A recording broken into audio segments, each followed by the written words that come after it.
Hello and welcome back to Realistic Sustainability. I'm glad you're back. This episode, I think it's going to be a little fun, even though we're talking about a topic that's pretty near and dear to everybody. We're going to look at the effects COVID-19 has had this last year on sustainability. But before I do that, first of all, I'm here with Nick again. Nick, how are you?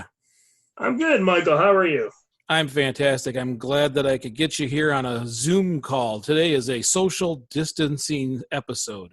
The Social Distancing Sunday. Social Distancing Sunday. Yes, it is. We also have a special guest. This is an individual who's actually interviewed me in the past, the creator and host of the Curated culture, Rob Boggan. How are you today?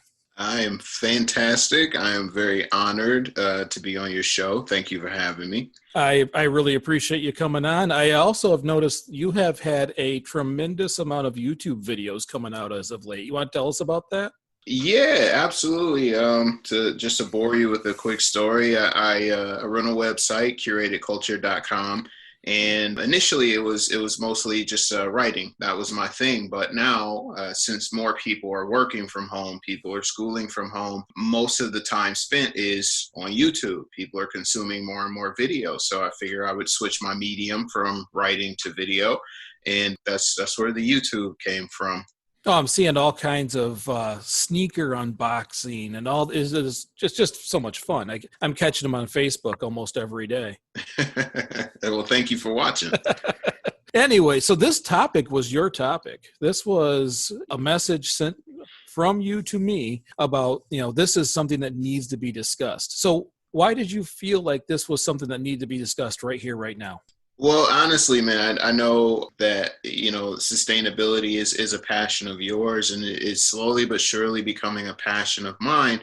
And the thought process actually came one day. I was at work, just my regular 9 to 5.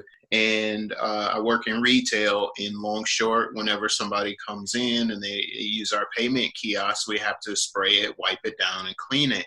And I was in the habit of doing that. And I looked over into the wastebasket and I noticed no less than probably 100 paper towels in the wastebasket. And I'm like, my God, I'm one person in one store, but I can only imagine how much this is happening on a national scale all across, where I work in other areas as well. And I'm like, this could actually be pretty bad.